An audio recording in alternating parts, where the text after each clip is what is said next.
அரசாங்க கட்டமைப்பை உருவாக்குதல். ஒரு நாட்டினுடைய மேம்பாடு எதில் அடங்கியிருக்கிறது என்று சொன்னால், மக்களுக்கு அணுகக்கூடிய, புரிந்து கொள்ளக்கூடிய அரசாங்க கட்டமைப்புகளை உருவாக்கிவிடுகிறது. அந்த கட்டமைப்பு எதற்கானது என்று சொன்னால், சுரண்டி வாழ்வதற்கானது. அரசாங்கத்தை எஜமானர்களாக நினைத்துக் கொண்டார்கள். மக்கள் அரசாங்கத்தை கண்காணித்து செயல்பட வைப்பார்கள். அரசாங்க கட்டமைப்பை உருவாக்குதல். பொதுவாக ஒரு நாட்டினுடைய மேம்பாடு எதில் அடங்கியிருக்கிறது என்று சொன்னால், அங்கு உருவாக்கப்பட்டிருக்கக்கூடிய அரசாங்க கட்டமைப்புகளும் அந்த கட்டமைப்புடன் இணைந்து செயல்படக்கூடிய குடிமக்களும் தான்.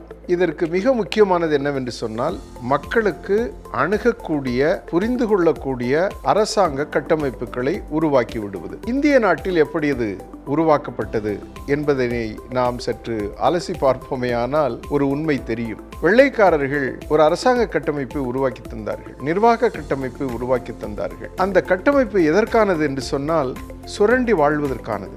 அவர்கள் நம்முடைய செல்வத்தை சுரண்டுவதற்கு உருவாக்கப்பட்ட நிர்வாக கட்டமைப்பு. அப்படித்தான் இந்தியா உருவாக்கப்பட்டது, அவர்கள் சுரண்டுவதற்காக.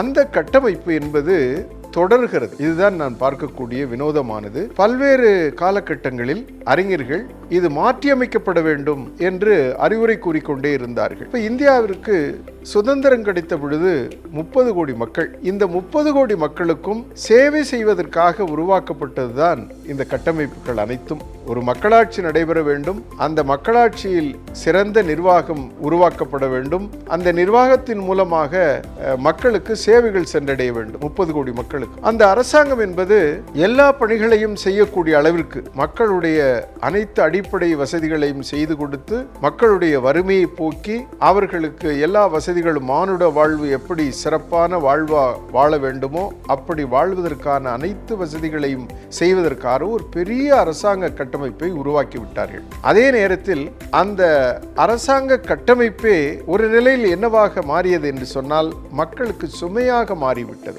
இங்குதான் நாம் கவனிக்க வேண்டும். என்னவென்று சொன்னால், ஒரு மிகப்பெரிய அரசாங்க கட்டமைப்பு என்ன செய்து விட்டது என்றால், மக்களை அந்நியப்படுத்தி விட்டது. அது மக்களை மேய்க்க ஆரம்பித்து விட்டது. அதனுடைய விளைவு, மக்கள் அந்நியப்பட்டு அவர்கள் அரசாங்கத்தை எஜமானர்களாக நினைத்துக் கொண்டார்கள். அவர்கள் என்னவாக தங்களை பாவித்துக் கொண்டார்கள் என்றால், பயனாளிகளாக பாவித்துக் கொண்டார்கள். பயனாளிகளாகவும், அந்த பயன்கள் கிடைக்கவில்லை என்று சொன்னால் மனு போட்டு பயன்களை பெறக்கூடிய உளவியலில் அந்த குடிமக்கள் தயாரிக்கப்பட்டு விட்டார்கள் என்று சொன்னால், அந்த நாட்டினுடைய மேம்பாட்டில் அந்த மக்களுடைய பங்கு எந்த இடத்திலும் இருக்காது. ஆகையினாலே இந்த பெரிய அரசாங்கம் என்பது குறைக்கப்பட்டு, அந்த அரசாங்கத்தை குறைத்து மக்களுடைய செயல்பாடுகளை அதிகரித்து, மக்களுடைய கட்டுப்பாட்டில் அல்லது மக்களுடைய கண்காணிப்பில் அரசாங்கம் நடைபெறுமையானால், அந்த அரசாங்கத்தின் மூலம்தான் நிச்சயமாக மக்களுக்கான சேவைகள் நடைபெறும்.